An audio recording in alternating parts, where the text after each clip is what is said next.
सभी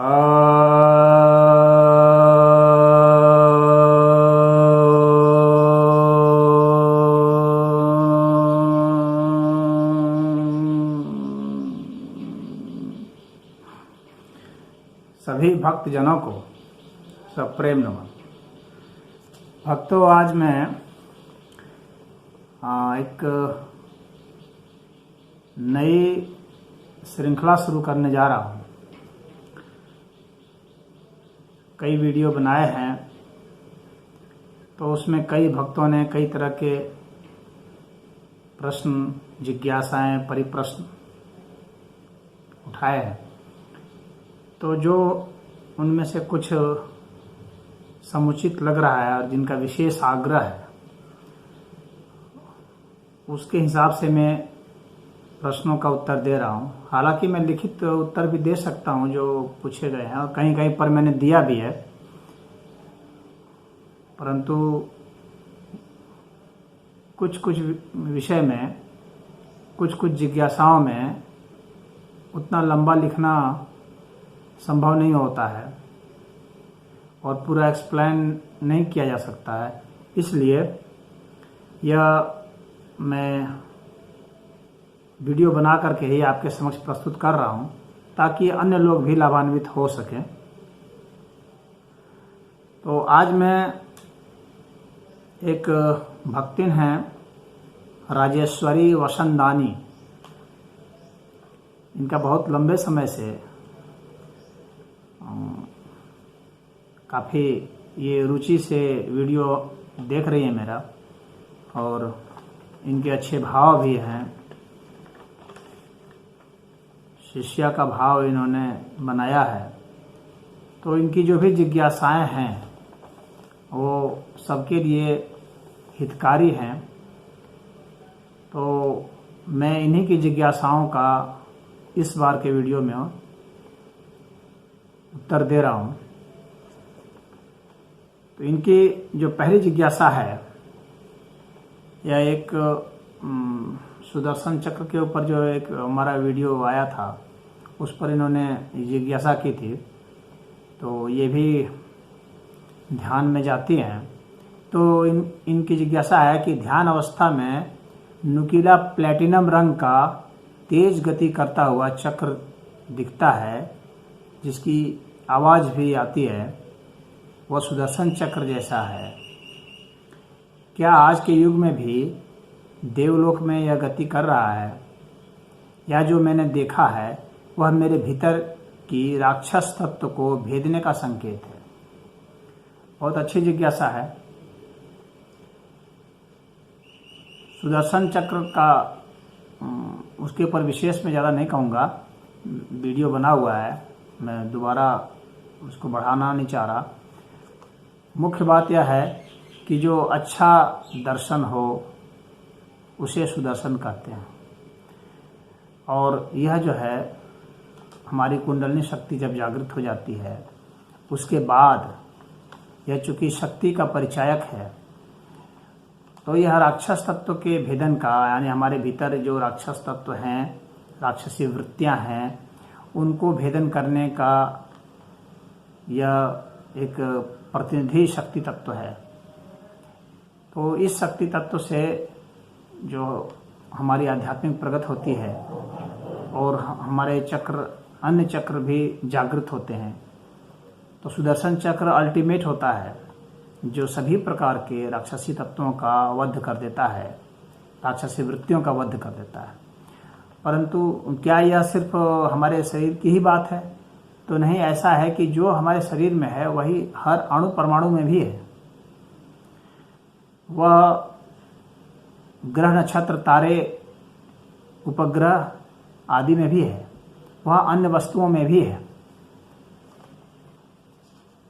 यथा पिंडे तथा ब्रह्मांडे, जो पिंड में है वही ब्रह्मांड में है, पूरे अस्तित्व में वही है। यहाँ कोई ऐसा कोई भेद जैसा इस तरह सा नहीं है कि सर्वथा भेद हो, ऐसा कोई अस्तित्व यहाँ पर नहीं है जो कि एक दूसरे से संबंधित नहीं हो और एक दूसरे से ओवरलैप नहीं कर रहा हो और एक दूसरे से क्रिया प्रक्रिया न कर रहा हो और इनमें एकत्व ना हो। भिन्नता होते हुए भी एकत्व है। तो जो देवलोक है, देव का अर्थ होता है दिव्य ऊर्जा शक्ति। तो जो दिव्य ऊर्जा शक्ति का जो लोक है यानी स्थान है, आयाम है। स्थान का मतलब कोई ऐसा सामान्य स्थान नहीं समझेंगे आप, वह एक अलग आयाम है। आप जानते हैं कई आयाम होते हैं।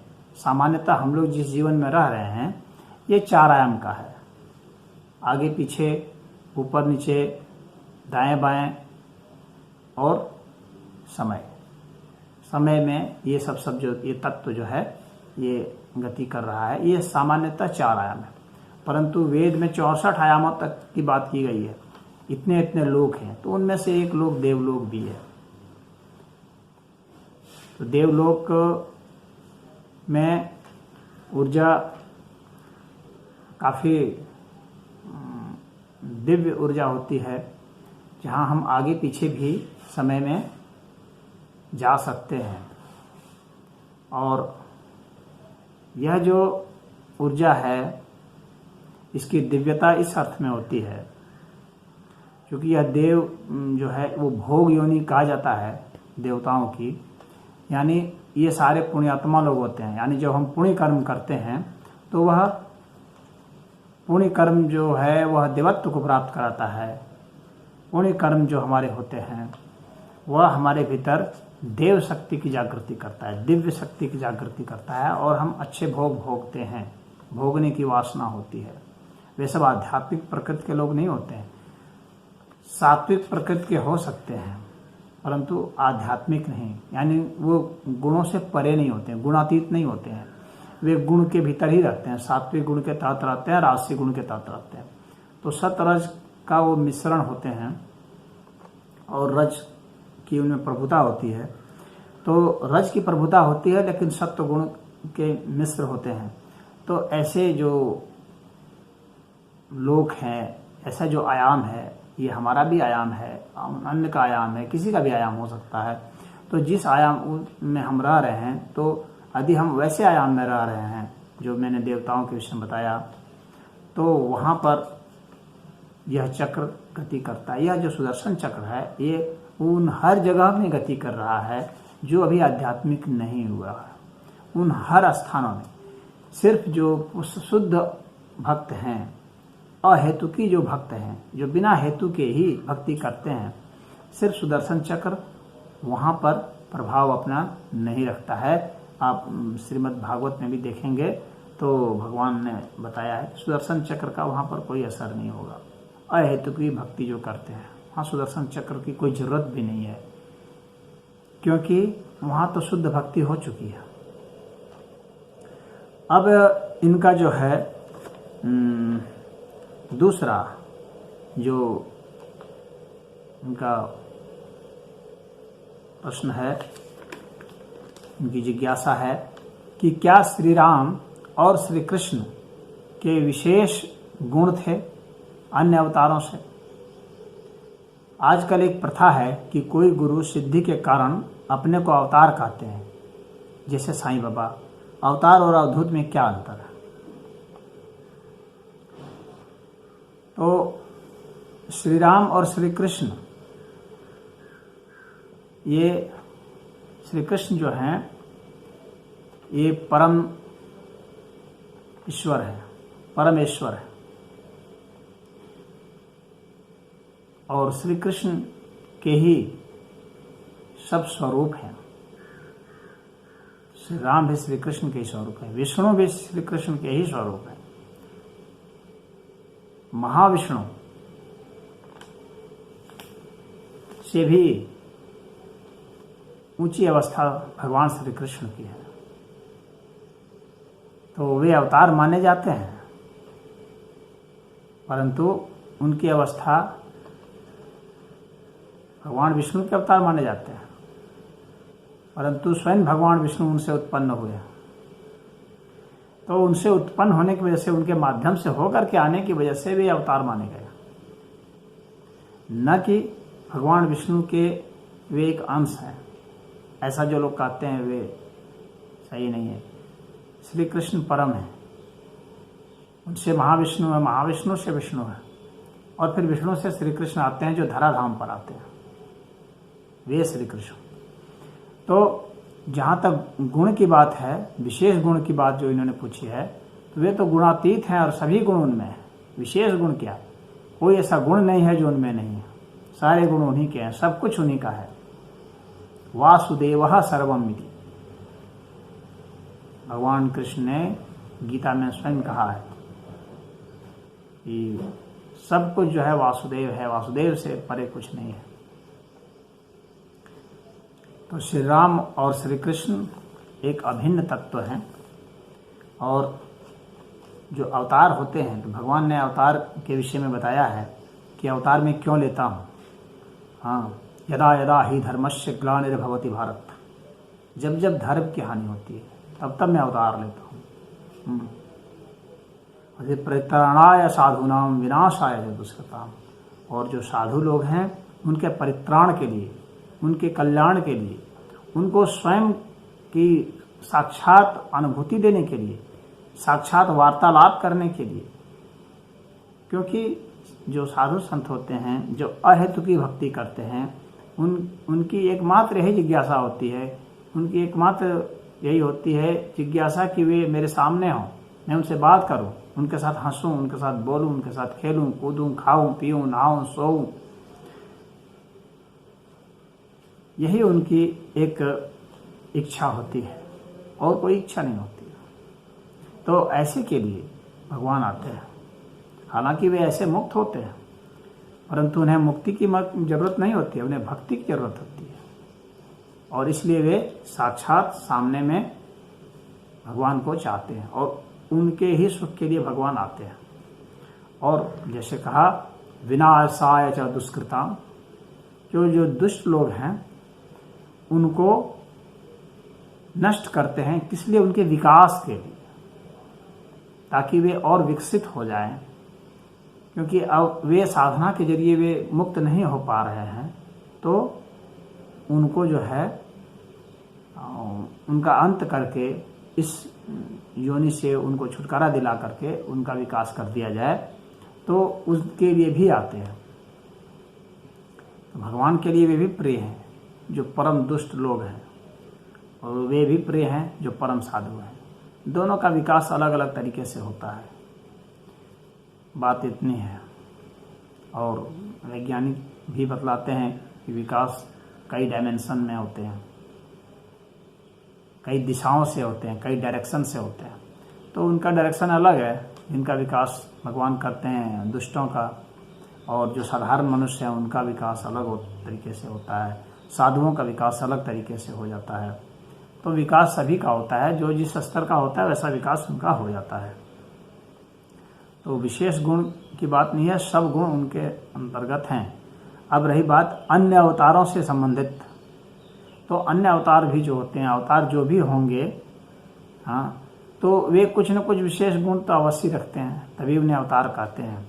और अलग अलग जो अवतार होते हैं, तो जो श्री कृष्ण अवतार लेते हैं वे अवतार अलग हैं, और जो सामान्य अन्य जैसे शिव के अवतार हो गए, या ब्रह्मा के अवतार हो गए, या किसी अन्य अग्नि के अवतार हो गए, रुद्र के हो गए, चाहे वरुण के अवतार हो गए, इसी तरह से जो अवतार होते हैं अलग अलग के, तो उनके अलग अलग गुण होते हैं, निश्चित ही होते हैं। तो अन्य अवतारों की जो यहाँ पर बात है कि क्या अन्य अवतारों से विशेष गुण है, तो भगवान कृष्ण का अधीन तो सारे गुण हैं, और अन्य अवतार कुछ विशेष गुण लेकर के आते हैं, या भगवान कृष्ण ही जब एक विशेष अर्थ में आते हैं, किसी विशेष उद्देश्य को लेकर के, किसी छोटे मुद्दे को भी लेकर के आ सकते हैं, बहुत बड़े मुद्दे को भी लेकर आ सकते हैं। अन्य दूसरे अवतार भी छोटे मुद्दे बड़े मुद्दे को लेकर आ सकते हैं। अवतार किसको होते हैं? जो जन्म और मृत्यु से परे हो चुके हैं, वे पुनः जब जन्म धारण करते हैं अपनी इच्छा से, न कि कर्म बंधन से, अपनी इच्छा से, स्वेच्छा से आते हैं, अपने भक्तों की पुकार पर आते हैं और अन्यों का कल्याण करने के लिए आते हैं, तो उन्हें अवतार कहते हैं। तो वे जैसी आवश्यकता होती है उसके हिसाब से अपने गुणों को प्रकट कर लेते हैं। कुछ जैसी अनावश्यक क्यों अपने गुणों को प्रकट करेंगे, अनावश्यक क्यों अपने ऐश्वर्य को प्रकट करेंगे। जितनी आवश्यकता है उतना ही प्रकट करते हैं। दिखावा करने के लिए थोड़ी आते हैं कि दिखावा कर रहे हैं इसके लिए। जहाँ आवश्यकता जैसी होती है वैसी वो अपने गुणों को प्रकट करते हैं। अब यहाँ पर रहे क्या कि कोई भी गुरु जो सिद्ध हो जाता है और अपने को अवतार कहता है, ऐसा नहीं है। सिद्ध हो जाने से ही कोई अवतार नहीं होता। अवतार होने के लिए पहली चीज है कि वह मुक्त होना चाहिए, मोक्ष को प्राप्त होना चाहिए। दूसरी बात है कि उसकी जो अवस्था है वह भगवान में लीनता होनी चाहिए। और जब उसका जो मोक्ष होता है, वह जब सायुज्य की अवस्था को प्राप्त हो जाता है, तब फिर जब वह जन्मता है तभी वह अवतार कहा जा सकता है। मात्र क्योंकि मोक्ष के कई प्रकार हैं, सामीप्य मोक्ष भी होता है, सारूप्य मोक्ष भी होता है। तो जब अवतार आप हैं तो इसका मतलब है कि आप सायुज्य मोक्ष अवस्था को प्राप्त हैं, तो फिर जो है आप आ सकते हैं अपनी इच्छा से और फिर वापस लौट सकते हैं अपनी इच्छा से। तो ऐसे भी जो सिद्ध संत हैं वे अवतार लेते हैं, निश्चित ही अवतार लेते हैं। परंतु जो अभी सिर्फ सिद्ध हैं तो उन्हें अवतार नहीं कह सकते। वे सिद्ध होकर के जब गुजर जाएंगे, जब चले जाएंगे धराधाम को, पुनः लौट के जब आएंगे तो अवतार कहे जाएंगे। एक अवस्था तो यह। दूसरी बात है कि ईश्वर तत्व हमारे के भीतर ही अवतरित होता है। वह आध्यात्मिक पहलू है कि अवतार किसका होता है। तो उस जो है परम तत्व का अवतार होता है व्यक्ति के भीतर खुद। एक तो अवतार का यह आध्यात्मिक स्वरूप है। तो वह जो अवतार होता है तो वह किसी भी सिद्ध व्यक्ति में वह तभी सिद्ध कहा ही जाता है जब वह अवतार हो चुका है उसके भीतर, यानी परम तत्व का, परम बोध का, परम ज्ञान का अवतरण हो चुका है, तब उसे कहते हैं सिद्ध। तो ऐसे लोग भी अपने को सिद्ध कहते हैं। और इस तरह से कुछ लोग जो कोई सिद्धि दिखलाते हैं, किसी प्रकार के ऐश्वर्य को, विभूति को दिखाते हैं, वे भी अपने को सिद्ध कहते हैं, परंतु उन्हें अवतार नहीं कह सकते हैं। न आध्यात्मिक अर्थ में कह सकते हैं और न ही ईश्वरीय अर्थ में कह सकते हैं। वह जो भगवान कृष्ण का जो अवतार है वह आध्यात्मिक अर्थ का अवतार नहीं है, वह ईश्वरीय अवतार है। उस अवतार और इस अवतार में फर्क होता है। जो ज्ञान और परम बोध और आत्मबोध होता है वह उस प्रकार का जो अवतार है वह अलग है। और वह अवतार जो कि ईश्वर तत्व होने की वजह से ईश्वर तत्व स्वयं साक्षात भौतिक स्वरूप में जो प्रकट होते हैं, आध्यात्मिक स्वरूप में, मानसिक स्वरूप, हर स्वरूप में प्रकट हो जाते हैं, वे अवतार अलग होते हैं। तो जो सिद्धि हैं, सिद्ध व्यक्ति हैं, जो सिद्धि को प्राप्त हैं, वे भी एक अर्थ में अवतार हैं, जैसे मैंने बताया। परंतु अब यहाँ बात, उदाहरण जो उन्होंने साईं बाबा दिया है, मैं साईं बाबा को अवतार न मानता हूँ, न सिद्ध व्यक्ति मानता हूँ। उसे मैं बस सिर्फ एक विक्षिप्त मानसिकता का व्यक्ति मानता हूँ, जिसे कोई आत्मबोध नहीं था, कोई कल्याण का बोध नहीं था, कोई तमाशा दिखा देना कोई आत्मबोध नहीं कहलाता है। अब इन्होंने जो अगली जिज्ञासा की है कि अवतार और अवधूत में क्या अंतर है। तो अवतार तो मैं बता चुका हूँ, अब अवधूत बता देता हूँ। अवधूतोपनिषद में अवधूत के विषय में बताया गया है कि अ जो है वो अक्षर के लिए, अक्षर यानी जिसका नाश नहीं होता है, और वह मतलब वर्ण करना, यानी इस अक्षर को जिसका नाश नहीं होता है उसको वर्ण करना। और धू जो है इस संसार से विरक्ति, और त जो है यानी त है सिर्फ वो जो तत्व है, परम तत्व है, वही हमारा परम लक्ष्य है, वो उसके लिए तत्व है। तो ऐसा व्यक्ति जो इस संसार से विरक्त हो चुका है, वैसा व्यक्ति जो संसार से विरक्त होने के बाद उस परम अक्षर को, इसका नाश नहीं होता यानी अविनाशी तत्व को ही अपना परम लक्ष्य मानता है और उसी केवल्य के लिए ही साधना करता है, वह अवधूत है। तो वह अभी व्यक्ति वह साधना कर रहा है और सिद्ध भी हो चुका है, ऐसा परम लक्ष्य वाला व्यक्ति वह अवधूत कहलाता है। यानी जिस तरह से एक जो है योग की अवस्था में है, साधनारत में है, तो उसको भी योगी कहते हैं, और जो सिद्ध हो चुका है वह भी योगी है। तो साधन के हिसाब से भी परिभाषा कर देते हैं और सिद्ध के हिसाब से भी परिभाषा कर देते हैं। तो अवधूत दो इसी तरह से होते हैं, कई प्रकार के इसलिए अवधूत कहे आए हैं, जैसे ब्रह्म अवधूत हैं, शैव अवधूत हैं, और उसी तरह से कुल अवधूत हैं, वीर अवधूत हैं। तो ये सब जो अवधूत हैं ये अलग अलग अवस्थाओं के अवधूत हैं, जो ईश्वर को परम अक्ष मान करके साधना करते हैं, वही अवधूत कहलाते हैं। और अवतार से इस प्रकार से भिन्न होते हैं। अवतार तो सबका कल्याण करने के लिए आते हैं, स्वयं साधना करने के लिए नहीं आते। वे तो कब के सिद्ध हो चुके होते हैं। तो अब जब फिर वे पुनः लौटते हैं तो कहीं कहीं पर ऐसा भी आता है कि जो अवधूत हैं, यानी जो अवतार हैं, वे भी एक तरह से अवधूत कहे जा सकते हैं। परंतु अब तो यह काफ़ी विवाद का विषय हो जाएगा। अवतार को श्रेष्ठ अवस्था माना जाता है, इतना जान लें। अवधूत जो है ये साधु संतों की अवस्था श्रेणी में है, ईश्वरी श्रेणी में नहीं आता है। हालांकि जो अवतार थे दत्तात्रेय, उनको भी अवधूत कहा जाता था। तो चूँकि यहाँ उन्होंने साधना की थी तो वे अवधूत थे, और उनसे एक पंथ भी चला अवधूत का।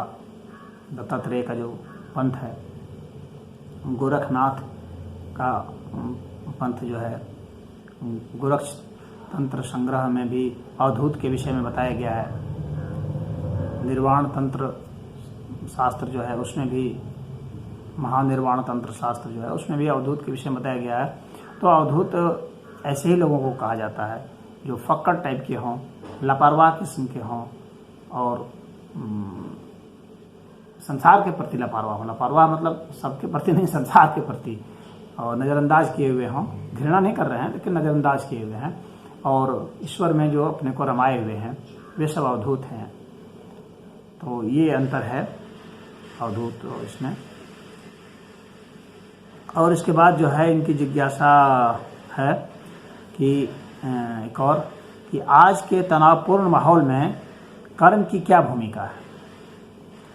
क्या कुछ वेग प्रारब्ध में होते हैं। मैंने वेग का भी एक वीडियो बनाया था, उसमें इन्होंने जिज्ञासा की थी कि क्या कुछ वेग प्रारब्ध में होते हैं, और कर्म के विषय में जिज्ञासा है इस तनावपूर्ण माहौल में कर्म की क्या भूमिका है। और एक है कि कोरोना संक्रमण की महामारी से क्या सामूहिक कर्म नष्ट होते हैं। कोरोना संक्रमण के कारण या अन्य महामारियों के कारण लोग तो अपने कर्म को भोग रहे हैं, और जनसंख्या नियंत्रण का षड्यंत्र कर अधर्मी लोग कई करोड़ों को मार देंगे। क्या ईश्वर अवतार लेंगे।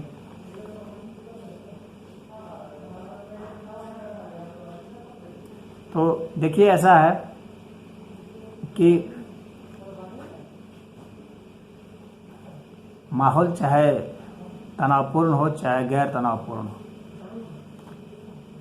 कर्म तो सदैव चलता रहता है। और इन्होंने एक प्रश्न और भी पूछा था कि क्या कर्म सामूहिक होते हैं, क्या सामूहिक कर्म नष्ट किए जा सकते हैं, जो इन्होंने पूछा।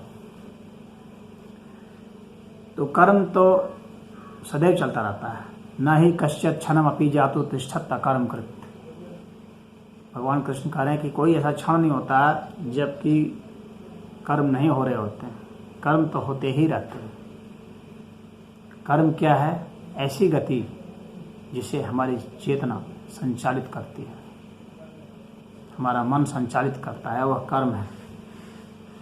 तो हमारा मन संचालित करता रहता है निद्रा की अवस्था में भी और ऐसे भी, क्योंकि निद्रा में भी हमारे शरीर में कर्म होते रहते हैं।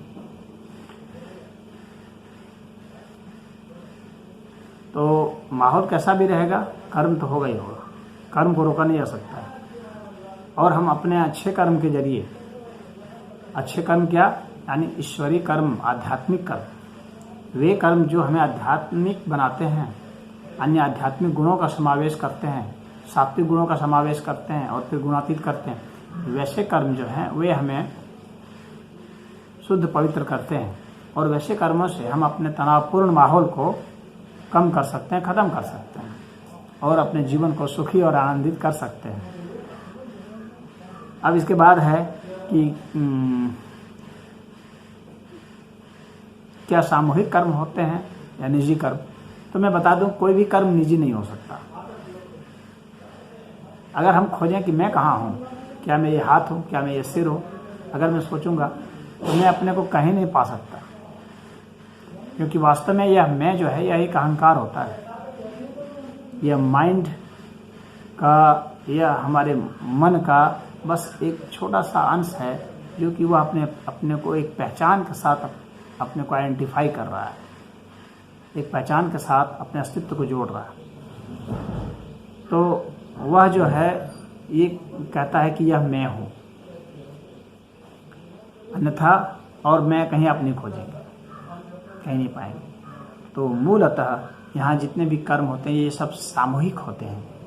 कोई भी व्यक्ति अकेला कर्म नहीं करता, वो व्यक्ति अकेला है नहीं। हमारे भीतर ही करोड़ों प्रकार के जीवाणु हैं, करोड़ों प्रकार के रोगाणु हैं हर एक व्यक्ति के में, हर एक जीव में, हर समय।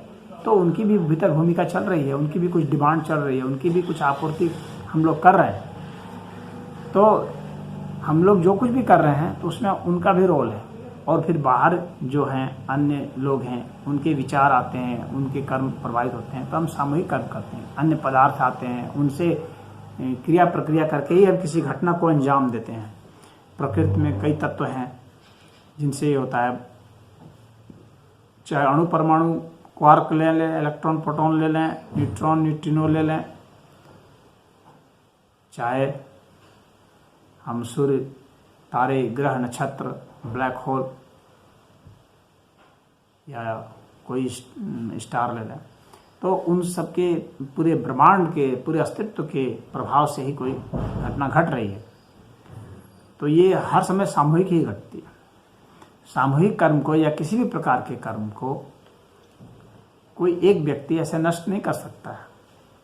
प्रभावित तो अवश्य व्यक्ति करते हैं, हर व्यक्ति हर तत्व प्रभावित करता है, लेकिन वो अपनी ही तरह से हर कर्म को अपनी ही दिशा में प्रवाहित कर दे, ऐसा कोई व्यक्ति नहीं होता है। बहुत प्रभावशाली व्यक्ति एक विशेष प्रवाह में कुछ घटनाओं को अंजाम दिला देता है, परंतु सभी कर्मों को सदा के लिए हर समय हर एक व्यक्ति में प्रवाहित कर दे, ऐसा कुछ नहीं हो सकता है। कर्म सामूहिक होंगे, वह भी जो कहेगा तो कई लोगों को मिला करके ही कहेगा, उसके भी कुछ आदमी होंगे, उसके भी कुछ यंत्र होंगे, तो उन सबकी भूमिका होगी, तभी कोई घटना घटेगी। अब यह है कि क्या कुछ वेग प्रारब्ध में होते हैं। तो देखिए, आज कुछ जो कुछ भी हम हैं तो हमारे अतीत का ही एक विकसित है। एक आयाम में अगर हम चलते हैं तो अगर हम एक आयाम समय को लेते हैं तो हम पीछे से चल करके आगे की ओर जा रहे हैं। हम 4 डायमेंशन में रह रहे हैं तो उसमें पीछे से आगे की ओर जा रहे हैं। कुछ जो ऐसे हैं, कोई एक और अन्य आयाम है जहाँ हम आगे से पीछे भी लौट सकते हैं। तो पीछे से जो कुछ भी संचित कर्म हैं वे हमारे लिए प्रारब्ध कर्म बन जाते हैं। उसके हिसाब से कोई घटना घटित होती है आगे। तो प्रारब्ध कर्म तो होते होते हैं। अतीत के आधार पर ही वर्तमान है और वर्तमान के आधार पर ही भविष्य है, भविष्य के आधार पर ही फिर अतीत है। इस तरह से ये तीनों मिक्स हैं एक तरह से। और इस तरह से ये काल जो है वास्तव में ये एक स्वरूप है, एक खंड के रूप में होते हुए भी एक अखंड है। तो यह जो काल तत्व है, यह काल तत्व जो कई घटनाओं के श्रृंखलाओं को मिला करके हम एक नापने के लिए एक यूनिट के रूप में हम प्रयोग करते हैं, वास्तव में कई घटनाओं का स्वरूप है। यह कई घटनाओं को आंकने, जैसे कि गर्मी को आंकने के लिए थर्मामीटर है, तापमान डिग्री में नापते हैं, तो उसी तरह से हम किसी भी घटना के घटित होने को समय से आंकते हैं। तो कई घटनाओं की श्रृंखलाओं को जब हम उसकी सापेक्षता में जोड़ते हैं, उसके अनुपात में जोड़ते हैं, उसको कैलिब्रेट करते हैं, तो उसको समय के रूप में हम समझते हैं। तो जो हमारे में वेग है, जैसे कि भूख का वेग, क्रोध का वेग, काम का वेग, मल मूत्र का वेग, प्रेम का वेग, नींद का वेग, जो भी वेग है, ये प्राकृतिक वेग हैं। ये सभी वेग जो हैं ये प्रारब्ध से चले आते हैं। ये सात्विक, राजसी, तामसी, इनसे प्रभावित होकर के ये वेग बनते हैं। तो वेग का प्रारब्ध में होना सही है, परंतु हम इस वेग को अपने हिसाब से फिर मॉडिफाई कर सकते हैं, बदल सकते हैं, रूपांतरित कर सकते हैं। अब इनका अगला जो है कि कोरोना संक्रमण की जो महामारी है, तो क्या कुछ लोग सामूहिक कर्म को नष्ट करना चाह रहे हैं? देखिए, इस संसार में बहुत तरह की घटनाएं हैं, राजनीतिक, आर्थिक, सामाजिक घटनाएं घटती हैं। कई लॉबी होती है, कई ग्रुप होते हैं, गैंग होते हैं, और वे सब अपने हित के लिए कुछ जो जितना बड़ा गैंग है उसके हिसाब से प्रभावित कोई कर्म कराता है, कराना चाहता है, परंतु सामूहिक कर्म को तो नष्ट नहीं कर सकता। हाँ, एक विशेष प्रकार के कर्म को कुछ प्रभावित करते हैं। निश्चित से बात है कि जो प्रभावित पद पर है वह अपने साथ जितने लोग हैं, जो इंस्ट्रूमेंट है, जो धन वैभव है, पद है, उसके जरिए वो प्रभावित तो करते हैं, तो परंतु नष्ट नहीं कर सकते सामूहिक कर्म को। ऐसा नहीं है कि नष्ट करें, क्योंकि नष्ट करने पर वे खुद भी नष्ट हो जाएंगे। क्योंकि सामूहिक कर्म की ही अभिव्यक्ति वे भी हैं, वे कोई कहीं अलग से नहीं आए हैं, अलग से कोई है ही नहीं इस अस्तित्व में। तो सामूहिक कर्म की अभिव्यक्ति वे भी हैं, हम भी हैं, आप भी हैं, कोई भी है, तो वे नष्ट बिल्कुल नहीं कर सकते। वे कहीं अलग से कोई ऑपरेटर नहीं है, हम लोग की अभिव्यक्ति, हम में से ही एक है। तो उनको जो सामान्य कर्म है, जो मनुष्य की प्रजाति को जिंदा रखने के लिए आवश्यक है, उसको वे जारी रखने के लिए मजबूर है। वे कुछ दिन के लिए लॉकडाउन कर सकते हैं, कुछ दिन के लिए कहते हैं भैया अभी बंद कर दो। आखिर वे हमारे जीने के लिए ऐसा कर रहे हैं। एक धड़े का ये कहना, दूसरे धड़े का कहना है कि यह जो है एक साजिश के तहत किया जा रहा है, जिसमें कि बाद में कुछ ज़्यादा धन की उगाही किया जा सके, धन कमा सके, फार्मास्यूटिकल कंपनियां कमा सकें, या कोई देश कमा सके, या कोई ग्रुप कमा सके, इस तरह की बात है, कोई पार्टी कमा सके। लेकिन चाहे जो भी कमाए, आखिर कमाने वाले मजदूर ही हैं, सामान्य मनुष्य हैं, वे ही काम करेंगे, वे ही अर्जन करेंगे, तो ही वे ऊपर वाले जो ऐसा सोचते हैं वे जिएंगे। हो सकता है कि वो दवाई का जो उत्पादन है वे 1 रुपया में करें और उसको 1000 में बेचें, तो बहुत लाभ कमाएं, ये हो सकता है। या हो सकता है वे दवाई का उत्पादन न भी करें, एक फर्जी कोई चीज़ दे दें कि यही दवाई है, क्योंकि यहाँ तो बहुत प्लेसबो इफेक्ट भी हो सकता है, और लोग अपने एक सोशल इम्यूनिटी भी डेवलप कर लेते हैं, और इंडिविजुअल इम्यूनिटी भी डेवलप हो जाती है। हर एक व्यक्ति में इम्यूनिटी होती है, तो अपने इम्यूनिटी से रोग से बच सकता है कोई व्यक्ति या कोई समाज। और वो झूठी एक कोई चीज़ दे दिया कि भाई यही दवा है, खोज दी, और उसको बेचने लगा, ये भी हो सकता है। परंतु सामान्य कर्म के लिए तो आना ही है। लॉकडाउन कब तक रहेगा, उसको टूटना ही टूटना है। हर लोगों को अपना सामान्य जीवन जीना है, क्योंकि वे जो ऊपर में बैठे हैं उनकी गद्दी खत्म हो जाएगी। वो गद्दी भी इन्हीं लोगों के ऊपर आधारित है, वो गद्दी कहीं ऊपर से नहीं आई है, कहीं से भी। अब यह है कि महामारी जो संक्रमण है, तो इस महामारी संक्रमण में जो बहुत लोग मर रहे हैं या अन्य कई बीमारियां हो रही हैं, तो इनका पूछना है कि क्या वे अपने कर्म को भोग रहे हैं। तो निश्चित सी बात है, कर्म जब सामूहिक होता है तो हमारा भोग भी सामूहिक होगा, हम दंड भी सामूहिक पाएंगे, हमारे में रूपांतरण या विकास सामूहिक ही होता है। तो ये सामूहिक विकास, सामूहिक दंड, सामूहिक भोग, इसको जो भी आप कह लें, ये तो होता है और ये होगा। हम लोग यह नहीं जानते कि कौन कौन लोग करेंगे। जो मर गए वे भोगे, कि जो बच गए हैं वे भोग रहे हैं, यह तो ईश्वर ही जाने।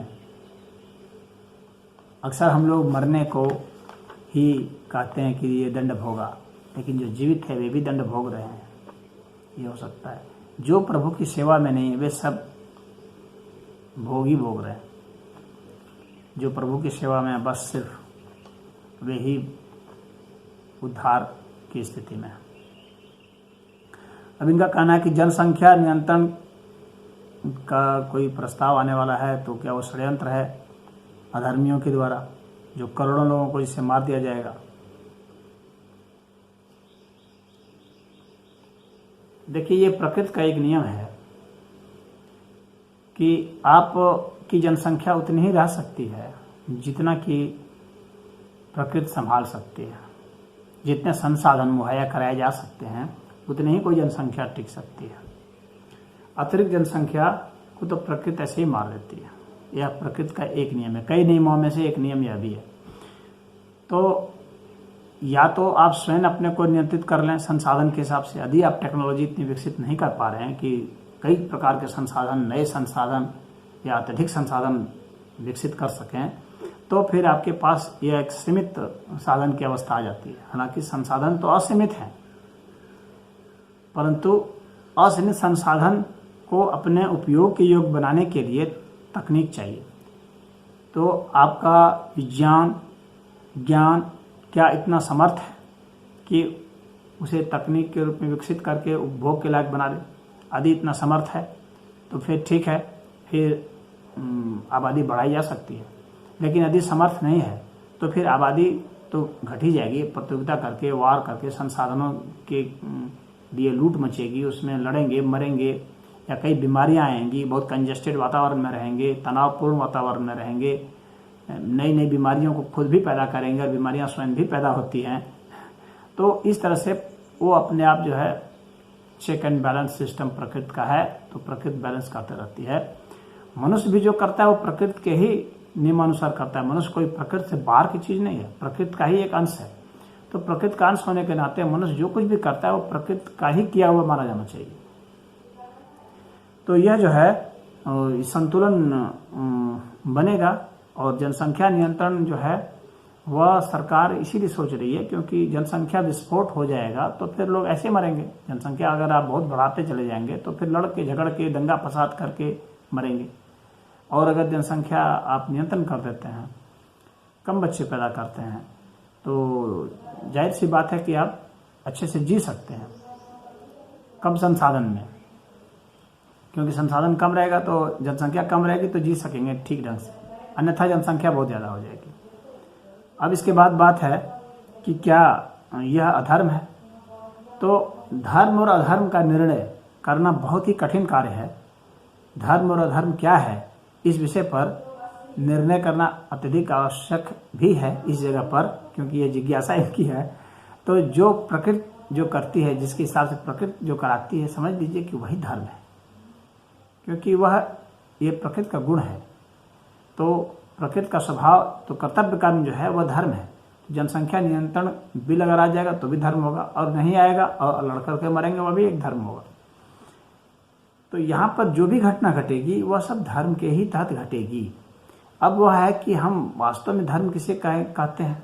तो यह तो एक धर्म के कई स्तर होते हैं। प्रकृति का धर्म है, अपना धर्म है, निजी धर्म है, लेकिन एक बृहत्तर धर्म जो है जिसे हम लोग ज़्यादा मान्यता देते हैं वह है कि जो परब्रह्म परमेश्वर है उसके प्रति शरणागत हो जाना, वह जो है वह बृहत्तर धर्म है। जब हम इन सांसारिक इच्छाओं से, जन्मने मरने से मुक्त होकर के हम जब उसमें प्रतिष्ठित होते हैं, उसके लिए प्रयास करते हैं, उसके लिए साधना करते हैं, भक्ति करते हैं, तो वह एक बृहत्तर धर्म है। तो उसके सापेक्ष में अगर हम देखते हैं तो चाहे जनसंख्या नियंत्रण हो चाहे ना हो, यदि वे गोविंद के चरणों में हैं तो धर्म है, यदि नहीं है तो फिर तो अधर्मी अधर्म है। हम जो कर रहे हैं सब अधर्मी है। अन्यथा फिर जो है प्रकृति का धर्म है उसके हिसाब से तो जनसंख्या कंट्रोल होगा ही होगा। और अगर जनसंख्या नियंत्रण बिल लाया जाता है तो वह भी एक तरह से धर्म ही है, बिल लाना भी। अब क्या ईश्वर अवतार लेंगे? तो ईश्वर अवतार, मैंने कहा कि अवतार लेंगे का मतलब होता है कि अवतार नहीं लिए हैं। कुछ लोग ऐसा सोचते हैं कि ईश्वर अब आएंगे। यह भी एक बहुत गलत फहमी होती है। ईश्वर सदैव रहते हैं, ईश्वर का कभी अभाव नहीं होता, न ही अवतार का कभी अभाव होता है। कभी अभाव नहीं होता है, ना अवतार का, न ईश्वर का, क्योंकि भक्त सदैव रहते हैं, भक्त सदैव पुकारते हैं, प्रश्न सदैव रहते हैं, जिज्ञासाएं सदैव रहती हैं, तो उनके हल करने वाले भी सदैव रहेंगे और वे ही हल कर सकते हैं जो कि ईश्वरीय अवतार है। ऐसे जो सामान्य, मैंने जैसे कहा कि जो साधु संत के जो अवतार होते हैं जो शाही समाधि प्राप्त करके जो आते हैं वे भी एक अवतार होते हैं, वे भी हल करते हैं। परंतु जब उनसे हल नहीं हो सकता है, क्योंकि मात्र जिज्ञासाओं को ही हल करना काफ़ी नहीं है, बल्कि उसे कर्म में परिवर्तित करना, कर्म में परिवर्तित करने के लिए और भी पराक्रम की आवश्यकता होती है, उसके लिए ईश्वरीय अवतार की आवश्यकता होती है। तो जो ज्ञान और कर्म इन दोनों से ही लैस हो, विभूतियों से लैस हो, वैसे को अवतार कहते हैं। और यदि ऐसी आवश्यकता होती है तो ईश्वर आते हैं और बड़े बड़े कार्य, जो अनहोनी कार्य होते हैं, बहुत जो कि युग को बदल दें, ऐसे कार्य किए जाते हैं। तो वैसे कार्य वैसे हर युग में होते रहते हैं, तो अवतार भी हर समय होते रहेंगे, लेकिन जो विशेष परमेश्वर के जो अवतार हैं, जो कि उन विशेष कार्यों को करने के लिए, जो कि एक क्रांति ऐसी होती है बहुत बड़े, तो वे ईश्वर के अवतार से संभव होता है। परंतु उसमें एक ज्ञान और एक न्याय और सत्य होना चाहिए। यदि ऐसा होता है तो क्रांति तो कार्ल मार्क्स के भी सिद्धांत से हुई थी, परंतु वह ईश्वरीय अवतार नहीं माना जाएगा, क्योंकि वह न्यायपूर्ण नहीं था। वे ही क्रांतियाँ जो न्यायपूर्ण हो, जो सत्य न्याय के लिए, धर्म के लिए हो, वे ही अवतार माने जाएंगे, ईश्वरीय अवतार माने जाएंगे। तो अवतार लेंगे, अवतार लेते रहे हैं, अवतार अभी भी हैं और आगे भी रहेंगे, पहले भी थे। कभी भी अवतारों से धरती खाली नहीं होगी।